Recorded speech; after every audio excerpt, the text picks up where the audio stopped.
오늘 거룩한 주를 맞아서 이렇게 예배하는 여러분들에게 하나님 크신 사랑 근총이 함께하기를 간절히 축원합니다. 지난주는 제가 제사장을 생각해 보면서 제사장 역사와 자격에 대해서 말씀드리면서 함께 은혜를 나눴습니다. 오늘은 제사장의 역할, 특별히 대제사장 역할이 어떤 역할이 있는가 한번 생각해 보면서 은혜를 나누려고 합니다. 제사장, 특별히 대제사장의 역할이 여러 가지가 있어요. 여러 가지가 있는데 그것을 다 살펴볼 수는 없고 저는 중요한 그 5가지만 오늘 말씀을 드리려고 합니다. 제가 지난주에 베드로전서 2장 9절의 말씀을 통해서 저와 여러분들도 거룩한 하나님의 왕 같은 제사장이다라고 말씀드렸습니다. 그래서 여러분들이 여러분 가정의 신앙의 가장들이고 신앙의 가장들이라고 한다고 하면 이런 바로 여러분의 가정의 제사장이에요. 그러니까 그 사실을 기억하면서 오늘 제사장, 대제사장 역할이 무엇인가를 살펴보면서 저와 여러분들에게도 사명이 있고 저와 여러분에게도 할 일이 있다는 사실을 꼭 기억하길 바랍니다. 그래서 우리가 그 사명을 잘 감당함으로 여러분의 가정이 잘 되고 또한 교회가 잘 되며 이 나라 이 민족이 다 잘 되는 그런 놀라운 역사가 있기를 간절히 축원합니다. 5가지 말씀드릴 때 첫째로 대제사장의 역할, 어찌 보면 사명이라고 할 수도 있고 임무라고 할 수도 있을 때 첫째는 무엇이냐면 속죄하는 일입니다. 어찌 보면 이게 가장 중요한 일이 아닐까 그렇게 생각을 해요. 근데 우리가 이미 성막을 통해서 다 살펴보았던 내용인데요, 속죄와 관련된 곳이 3군데가 있습니다.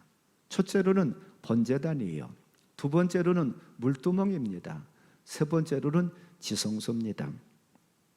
오늘 같이 봉독한 레위기 16장 18절 19절에서는 지성소에서 나와서 먼저 지성소를 속죄하고 그리고 나온 다음에 뭘 속죄하라고 그러냐면 번제단을 속죄하라 라고 말씀하고 있어요.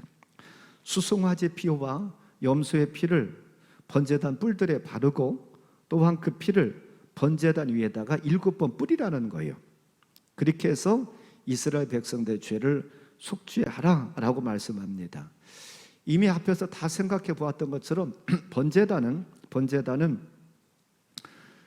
우리의 원죄를 사함받는 그런 곳이에요. 원죄 구원의 죄, 영적인 죄를 사함받는 곳이죠. 그래서 우리가 이 번제단에서 저와 여러분의 원죄인 영적인 죄를 사함받지 못한다고 하면 구원을 받을 수가 없어요. 그래서 이 번제단에서 속죄하는 일이 참 귀중합니다. 자, 그래서 우리가 영적으로 먼저 이 번제단에서 깨끗하게 되길 바라고 깨끗함으로 하나님과의 관계가 회복되는 놀라운 역사가 있기를 바랍니다. 두 번째 속죄와 관련된 두 번째 장소는 어디냐면 물두멍이에요. 대제사장이 또한 제사장이 성소 안으로 들어간다든지 아니면 번제단에서 제사를 드린다든지 하기 전에는 반드시 이 물두멍에서 손을 씻어야 됩니다. 출애굽기 30장 19절부터 21절 말씀에 보면 이런 말씀이 나와요. 아론과 그의 아들들이 그 두멍에서 수족을 씻되 그들이 회막에 들어갈 때에 물로 씻어 죽기를 면할 것이요 제단에 가까이 가서 그 직분을 행하여 여호와 앞에 화제를 살을 때에도 그리할지니라. 이와 같이 그들이 그 수족을 씻어 죽기를 면할지니 이는 그와 그의 자손이 대대로 영원히 지킬 규례니라. 물두멍도 씻는 곳이래요. 물두멍도 씻는 곳인데 제사장이나 대제사장이 성소에 들어갈 때도 씻고 또한 하나님 앞에 번제단에서 번제를 드릴 때도 씻어서 죽기를 면하래요. 씻지 아니하면 결국은 죽는다라고 말씀하고 있어요. 이미 제가 요한복음 14장 예수님의 말씀을 통해서 목욕하는 것과 수족 씻는 것을 구분해서 말씀드렸습니다.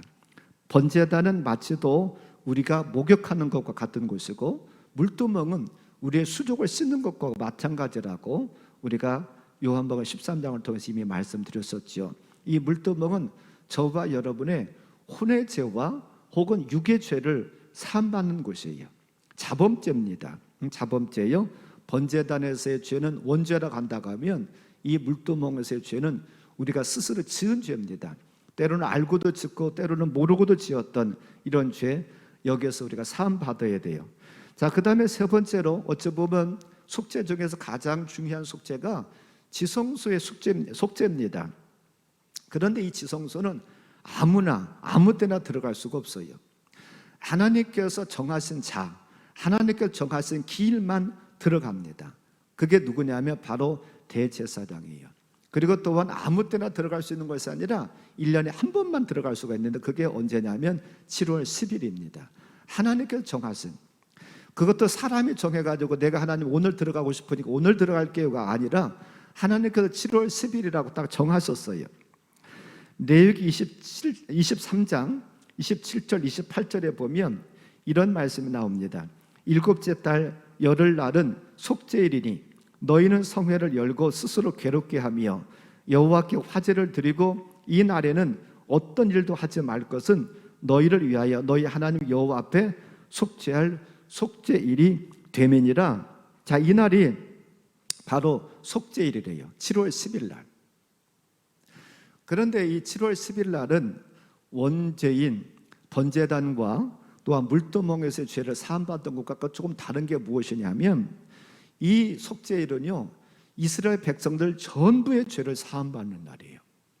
어린애서부터 어른에 이르기까지 남녀노소 따지지 아니하고서는요, 그날은 이스라엘 백성들이 전부 다 나와서 성회를 지키면서 아무 노동도 하지 말고 성회를 지키면서 그날은 하나님 앞에 죄를 사함받는, 민족 전체의 백성 전체의 죄를 사함받는 그런 날입니다. 그런데 그 날이 되면은요, 그 이스라엘 백성 전부가 모이고 이스라엘 백성 전부가 다 사함받기 때문에 그 날을 가리켜서 대속죄일이다라고 보통 얘기를 해요. 그런데 그 대제사장이 지성소 안으로 들어갈 때에 몇 가지 규칙이 있습니다. 아무렇게나 들어가면 또 그것도 멸망이 죽음이에요. 그렇기 때문에 거기에 들어가기 전에 이렇게 하고 들어가라라고 우리가 이미 봉독한 레위기 16장 11절부터 22절에서 말씀하고 있습니다. 어떻게 하라고 했느냐, 먼저는 피를 가지고 들어가래요. 수송아지 피와 염소회 피, 두 피를 가지고 가래요. 그 다음에 그 분향단의 향을, 그 타는 향을 그 지성소 안에 들고 가가지고 먼저는요, 그 안을 가득 채우래요. 가득 채워서 보이지 않게 하래요. 속죄소가 보이지 않게 하라라고 오늘 우리가 같이 봉독한 13절에서 말합니다. 여호와 앞에서 분향하여 향연으로 증거계 위 속죄소를 가리게 할지니 그리하면 그가 죽지 아니할 것이요, 그렇게 말합니다. 자, 그 다음에 세 번째로는 이제 피를 가지고 갔으니까 그 수송아지 피를 가지고 손가락에 찍어서 속죄소 동쪽에 뿌리고 속죄소 앞에 7번 뿌리래요. 그 다음에 수송아지 피를 가지고 그렇게 했으면 그 다음에는 염소 피를 갖고 하라는 거예요. 15절 말씀에 보니까 또 백성을 위한 속죄제 염소를 잡아 그 피를 가지고 휘장 안에 들어가서 그 수송아지 피로 행함같이 그 피로 행하여 속죄소 위와 속죄소 앞에 뿌릴 것이며, 수송아지 피를 가지고 했던 것처럼 염소의 피를 가지고 똑같이 속죄하라는 거예요. 그런 다음에 지성소에서 나와서 우리가 조금 전에 살펴보았었던 번제단에 그 뿔에다가 바르고 또한 번제단 위에다가요 7번 뿌리라고 말씀합니다. 여기에도 수송아지 피를 가지고 염소의 피를 가지고 2번을 그렇게 하래요. 그 다음에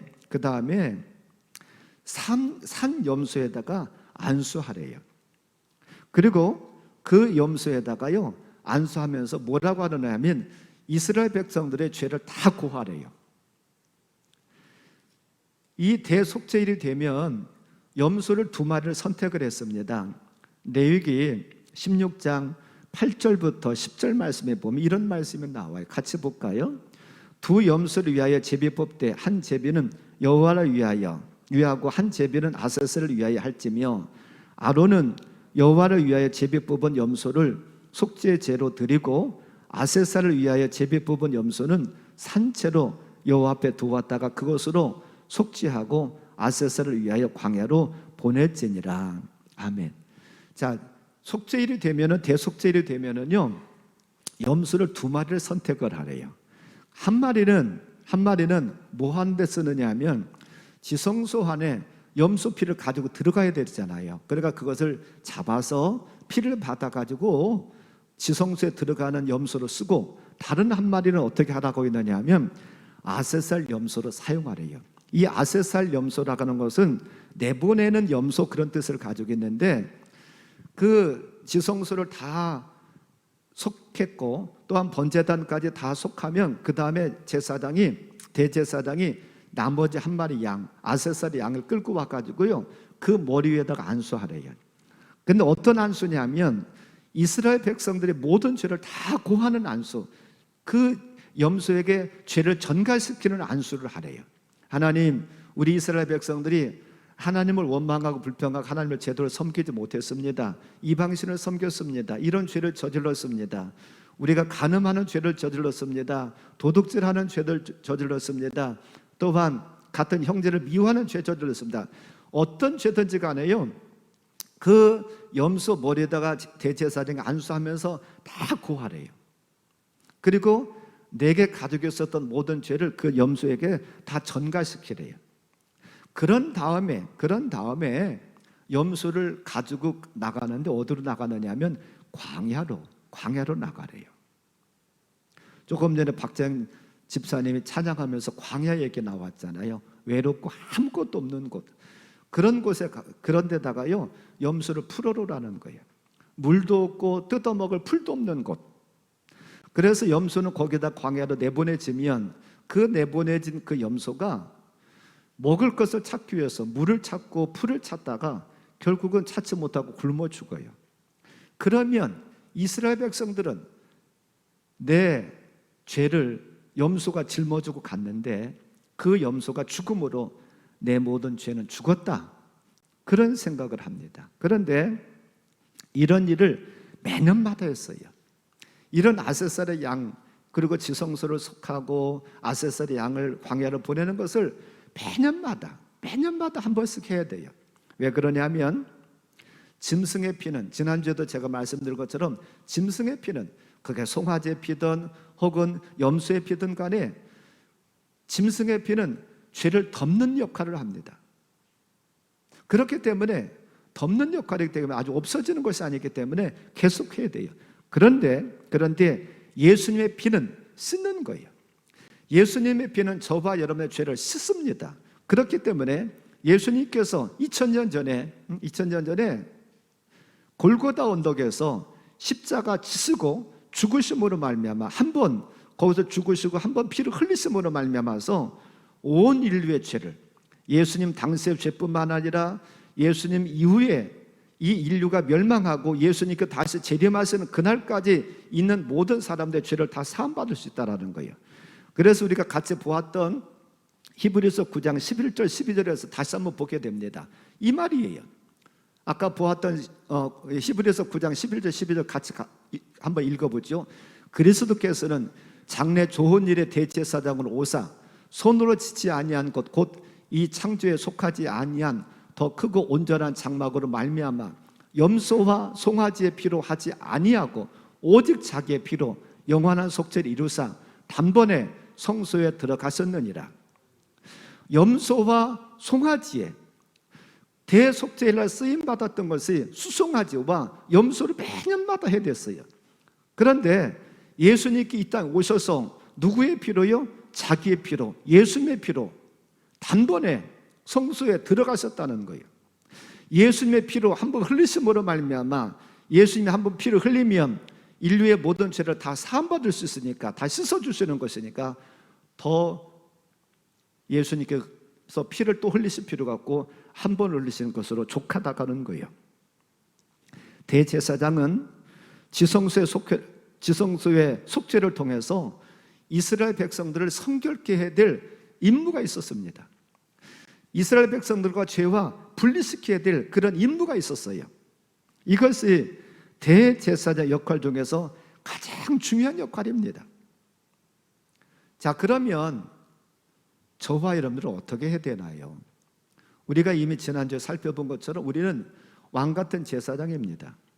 지난주에 말씀드렸습니다만 우리는 저와 여러분들은 각 가정들의 제사장들이에요.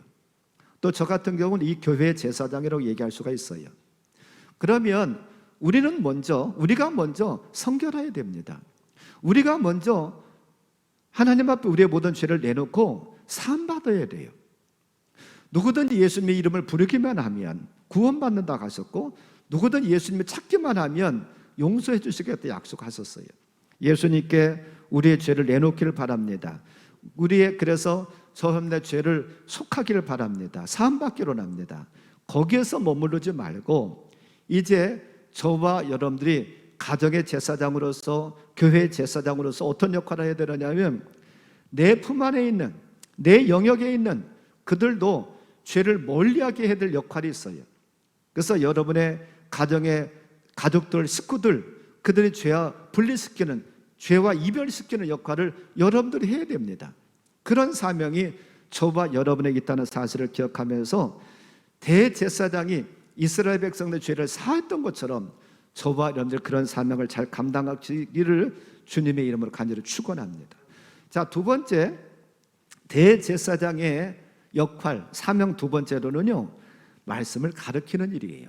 율법을 가르치는 일, 말씀 혹은 율법이라고 얘기할 수 있을 텐데, 대제사장은 떡상에 떡을 안식일마다 12개씩 올려놓아야 됩니다. 진설병이라고 하는 떡을 안식일마다 두 줄로 해가지고 6개씩 해서 두 줄로 해가지고요, 매 안식일마다 떡상에다 올려놨어요. 그리고 다음 안식일에도 또 들어가서 떡상 위에 있었던 떡은 들고 나오고 새로 된 떡을 거기다 12개를 또 올려놓습니다. 이것을 매 안식일마다 했어요. 우리가 이미 떡상을 말씀드릴 때 떡은 말씀을 상징한다고 말씀드렸었죠. 육신적으로 보면 떡은 육신의 양식입니다. 그런데 대제사장은 특별히 육의 양식을 책임질 뿐만 아니라 영의 양식을 책임지려고 애를 썼습니다. 그래서 그들은 하나님의 말씀을 선포했어요. 하나님께서 모세를 통해서 이렇게 말씀하셨다. 하나님께 직접 나한테 이런 말씀 주셨다. 너희들 이렇게 살아야 된다. 너희들 이렇게 살아야 하나님의 거룩하신 뜻대로 사는 것이고 복을 받는다. 너희들이 하나님 말씀 어기고 딴 길로 가면 하나님의 진노가, 하나님의 저주가 온다 하면서 이 대제사장은 말씀을 가르치기 위해서, 율법을 가르치기 위해서 애썼어요. 그러면 저와 여러분들은 어떠해야 되나요? 이미 우리가 살펴본 것처럼 요한복음 6장 51절 말씀에 보면 나는 하늘에서 내려온 살아있는 떡이니 사람이 이 떡을 먹으면 영생하리라. 내가 줄 떡은 곧 세상의 생명을 위한 내 살이니라. 예수님 자신이 떡이라는 거예요. 우리는 예수님 자신을 먹어야 돼요. 그런데 예수님을 어떻게 먹느냐? 말씀으로 먹는 거죠. 예수님의 살과 피를 우리는 말씀으로, 예수님께서 우리에게 주신 말씀을 통해서 먹습니다. 그러면 저와 여러분의 영에 살찌죠. 이 사명이 제사장 된 우리에게 있다는 사실을 꼭 기억하기 바랍니다. 우리 자신들도 말씀을 통해서 영적으로 건강하기를 바라고, 또한 내 영역에 있는 그들도 말씀을 통해서 건강하게 하기 위해서 노력해야 됩니다. 이제 얼마 안 있으면 명절이 돌아와요. 한 2주 정도, 한 보름 정도 있으면 명절인 걸로 알고 있는데, 명절이 되면 대부분 가족들이 모입니다. 가족들에게 하나님의 말씀을 전할 수 있는 참 좋은 기회예요. 안 믿는 사람들은 음식을 차려놓고 제사를 드립니다만, 우리는 천지만물을 창조하시고 지금도 저 사람들을 도와주시고 역사하시는 그 하나님께 예배드리길 바라요. 예배를 통해서 하나님 말씀 증거하세요. 예배를 통해서 그 가족들이 하나님 말씀 먹게 하세요. 그게 우리에게 사명이라는 사실을 꼭 기억하시기 바랍니다. 세 번째, 대제사장 역할 세 번째는 무엇이냐면 점검하는 일이에요. 제사장이 해야 될 일 중에서 무엇이 있었느냐 하면 등잔대, 성소 안에 등잔대가 있었습니다. 그 등잔대에 불이 꺼지는가 꺼지지 않는가 늘 살펴야 돼요. 기름을 늘 부어야 됩니다. 등잔대에 그 불이 꺼지지 않도록 아침에도 기름을 붓고 또한 저녁에도 기름을 붓고 늘 살펴야 돼요. 매일 살펴야 됩니다. 그뿐만 아니라 분향단의 향도 잘 타오르고 있는가? 분향단의 향도 저녁에도 향을 넣고 아침에도 향을 넣어가지고서 나는요 살펴야 됩니다. 살피라고 하나님께서 말씀하고 있어요. 출애굽 27장 20절 21절 말씀에 보니까 이런 말씀이 나옵니다. 너는 또 이스라엘 자손에게 명령하여 감나무로 짠 순수한 기름을 등불을 위하여 내게로 가져오게 하고 끊이지 않게 등불을 켜되 아론과 그의 아들들로 회막과 증거궤 앞 휘장 밖에서 저녁부터 아침까지 항상 여호와 앞에 그 등불을 보살피게 하라. 이는 이스라엘 자손이 대대로 지킬 규례이니라. 이것은 등잔 때 그 불이 꺼지지 않게 하라고는 말씀이고, 또한 출애굽기 30장 7절과 8절에서는 분향단의 향도 늘 잘 살려서 이 향이 꺼지지 않게 하라고 말씀하고 있어요. 아론이 아침마다 그 위에 향기로운 향을 사르되 등불을 손질할 때에 살을 찌며 또 저녁 때 등불을 켤 때에 살을 찌니 이 향은 너희가 대대로 여호와 앞에 끊지 못할지며, 등잔대를 살필 때에 등불을 살필 때에 이 향도 잘 타는지를 살피라는 거예요. 점검하라는 거예요. 우리는 점검할 수 있어야 됩니다. 내 신앙을 점검해야 돼요. 대제사장이 등잔대와 분향단을 아침 저녁으로 늘 살폈던 것처럼 저와 여러분의 신앙을 살피길 바랍니다. 우리가 주님을 사랑하는 불이 잘 타고 있는가? 헌신과 봉사의 불은, 충성의 불은 지금 꺼지지 않고 활활 잘 타고 오르고 있는가? 찬송의 불은, 예배의 불은, 기도의 향은 지금 잘 타오르고 있는가? 우리가 늘 점검하길 바랍니다. 늘 점검해서 이게 잘 타오르야 되는데 이게 자꾸 꺼져가려고 그러고 신통치 않아. 그러면 성령의 불로 다시 충만하길 바랍니다. 기름을 채워야 돼요. 기름을 채워야 됩니다. 기름은 성령을 상징했잖아요. 성령의 불로 우리가 다시 사르기를 바라고, 또한 기도의 향을 잘 사르기를 바랍니다. 그래서 저와 여러분의 신앙을 점검해보고 어딘가 부족한 것이 있다라고 한다고 하면 더 활활 타오르게 할 수 있는 그런 사명을 잘 감당할 수 있기를 주님의 이름으로 간절히 축원합니다. 또한 여러분의 가정의 제사장으로서 여러분 자신들의 신앙만 점검할 것이 아니라 가족들의 신앙도 점검해야 돼요. 내 자녀의 점검은 내 자녀의 그 신앙의 불은 잘 타오르고 있는가? 내 아내의 신앙의 불은, 내 남편의 신앙의 불은 잘 타오르고 있는가? 우리가 늘 살필 수 있어야 됩니다. 그래서 이게 아니라고 한다고 하면 우리가 그들을 위해서 기도해야 될 뿐만 아니라 때로는 그들에게 권면해야 됩니다. 얘야, 너 지금 신앙생활 제대로 못하고 있는 것 같다. 바르게 해야 된다. 너 신앙의 불을 다시 불지펴라 하면서 우리가 점검할 뿐만 아니라 권면해서 우리 자신들의 신앙의 불뿐만 아니라 우리 영역에 있는 그들도 신앙생활 잘 할 수 있도록 그렇게 만드는 조함들 되기를 주님의 이름으로 간절히 축원합니다. 네 번째로는 판결하는 일이 했어요. 제사장은 백성 중에 일어나는 크고 작은 모든 일들을 판결할 의무가 있었습니다.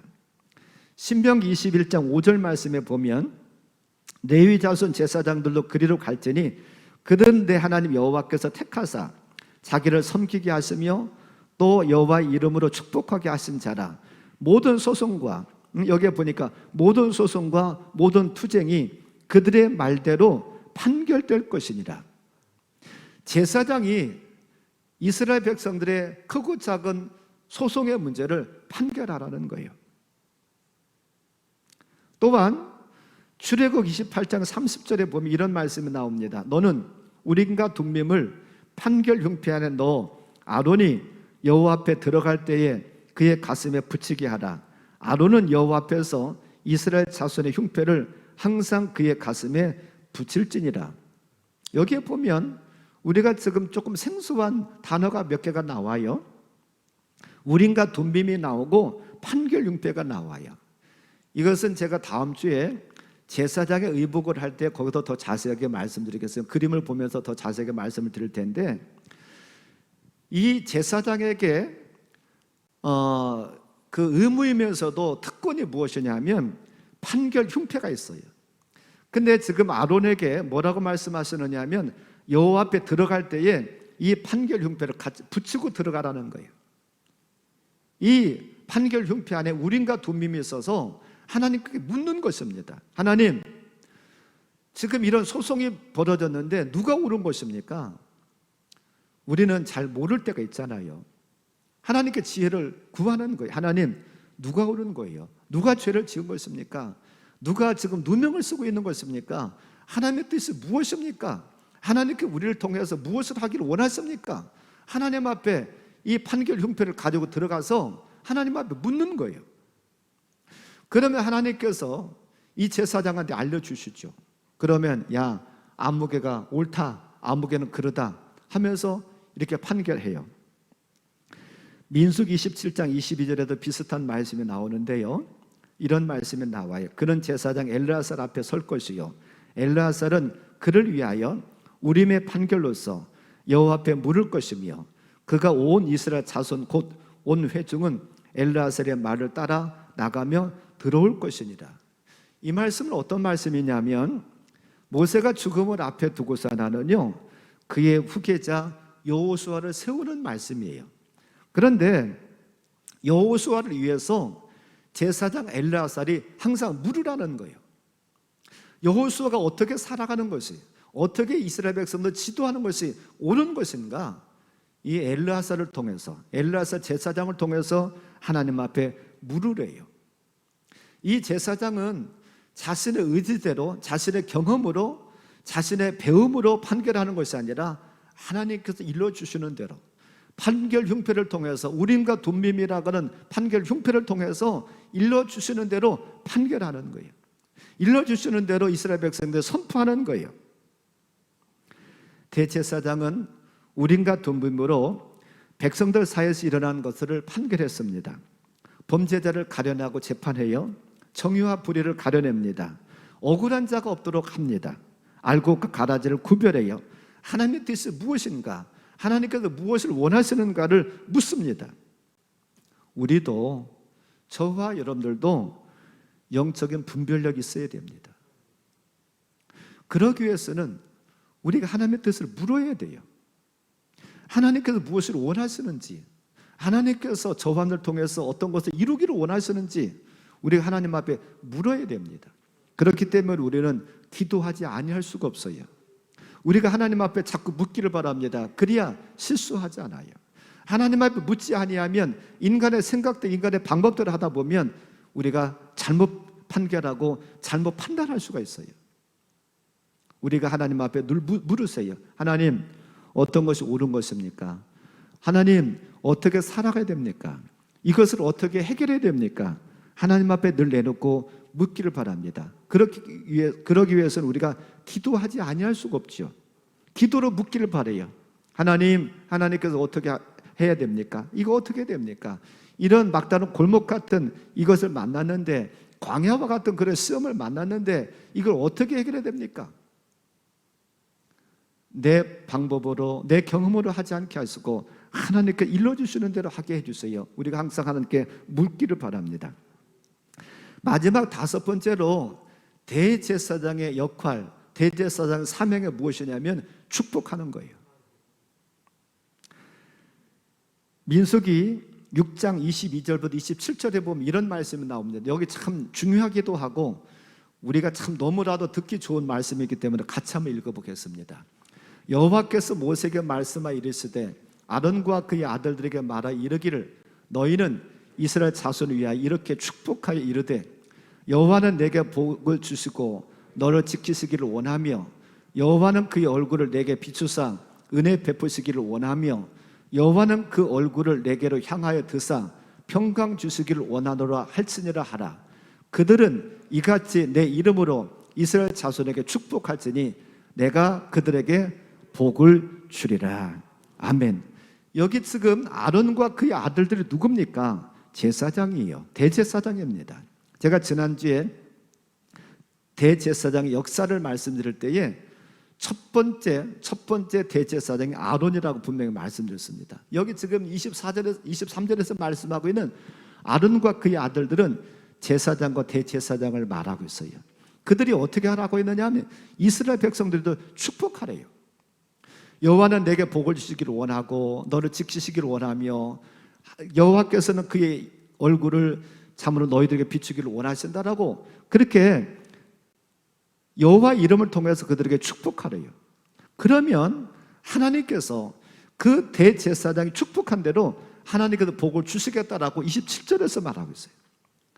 복을 선포하는 것은 제사장이에요. 복을 선포하는 것도 대제사장입니다만 그걸 책임져 주시는 것은 누가 책임져 주신대요? 하나님께서 책임져 주시겠다고 말씀하고 있어요. 그래서 제사장은 늘 복을 선포해야 됩니다. 신명기 33장에 보면 모세가 세상을 떠나기 전에 이스라엘 백성들을 위해서 축복한 내용이 나와요. 제가 다 읽을 수는 없겠습니다만 1절 말씀만 보면 신명기 33장 1절 말씀에 보니까 이런 말씀이 나와요. 하나님의 사람 모세가 죽기 전에 이스라엘 자손을 위하여 축복함이 이러하니라. 아멘. 12지파 이스라엘 12지파를 한 사람 놓고서 하나는 기도해줘요. 축복해줘요. 그뿐만이 아니라 창세기 49장에도 보면 야곱이 우리가 잘 아는 야곱이 12아들들을 위해서 복을 비는 얘기가 나와요. 거기도 1절만 보면 야곱이 그 아들들 불러 이르되 너희는 모이라 너희가 후일에 당할 일을 내가 너에게 이르리라. 믿음의 사람들 또한 특별히 하나님의 종들 제사장이나 대제사장은 이스라엘 백성들을 위해서 축복했던 것을 볼 수가 있습니다. 그리고 이게 어찌 보면 하나님께서 제사장에게 주신 특권이에요. 축복하래요. 축복하래. 이건 사람의 말이 아니라 하나님께서 축복하라. 그리하면 내가 그대로 복을 주리라라고 말씀하고 있어요. 우리가 왕 같은 제사장으로서 축복권이 있다는 사실을 기억하면서 축복하길 바랍니다. 특별히 가정의 제사장으로서 자녀들 많이 축복하세요. 여러분들이 품에 있는 자녀가 간다고 하면 그 자녀 머리에 손을 얹고서 나는요 그 자녀를 축복해 주세요. 하나님 이 아이가 크게 되게 해주시고 이 아이 정말 하나님 앞에 붙잡힌 바 되어서 크게 쓰임받고 어디서 하나님을 섬기든 간에 섬기는 재단에서 기둥과 같이 쓰임받게 해달라고. 저는 저희 자녀들이라든지 교회학교 아이들을 위해 기도할 때 전 세계를 주름 잡아서 일할 수 있는 아이들이 되게 해달라고 그렇게 축복합니다. 여러분들이 여러분의 자녀를 축복하세요. 또한 자녀의 품을 떠나서 다 각지에 나가서 살 수 있습니다. 그들을 위해서도 여러분들이 이름을 불러가면서 기도해 주시기 바랍니다. 축복해 주시기 바랍니다. 부모에게 있는 또한 가정의 제사장으로서 가장 큰 그 특권 중에 하나는 자녀를 축복할 수 있는 축복권이에요. 기도한다고 뭐가 이루어지겠어? 그러지 마세요. 이미 신명기에서 분명히 하나님 약속하셨어요. 제사장을 통해서 축복하면 내가 그대로 복을 주리라라고 약속하셨습니다. 그 약속의 말씀 믿고 여러분이 여러분의 자녀를 축복하길 바랍니다. 또한 함께 신앙생활하는 분들을 위해서도 축복하길 바랍니다. 하나님 안무개가 질병을 고통당하는데 그 질병을 고쳐주세요. 하나님 물질적으로 어려움을 당하고 있는데 사람과의 관계 속에서 어려움을 당하고 있는데 하나님께서 축복해 주셔서 그 어려운 모든 문제가 해결되게 해주세요. 이렇게 여러분들이 이웃을 위해서도 다른 성도를 위해서도 기도해 주길 바랍니다. 그게 바로 중복 기도지요. 축복하는 것입니다. 자, 저는 오늘 대제사장 역할이 더 많이 있습니다. 그런데 중요한 것만 5가지 골라서 말씀드렸습니다. 이 사명이 저와 여러분에게도 있다는 사실을 꼭 기억하길 바랍니다. 그래서 사명 잘 감당하셔서 저와 여러분의 가정이 행복하고 복을 받기를 원하고 또한 우리가 신앙생활하는 몸담고 신앙생활하는 이 선교교회가 하나님 은혜 가운데서 성장하고 이 교회 안에서 신앙생활하는 모든 분들이 참으로 기쁘게 신앙생활하는 그런 교회가 되길 바라고 또한 우리가 발을 붙이고 살고 있는 이 나라와 이 민족이 참으로 세계에서 뛰어난 나라 또한 평강한 나라 되기를 주님의 이름으로 간절히 축원합니다. 오늘 말씀 붙잡고 한 1분만 같이 기도하겠습니다. 하나님, 내게 귀한 사명 주셨는데, 제사장으로 사명 주셨는데 잘 감당함으로 가정이 잘 되고 교회가 잘 되며 또한 나라가 잘 되는 놀라운 역사가 있게 해달라고, 사명 잘 감당하게 해달라고 같이 한 1분만 같이 기도하겠습니다.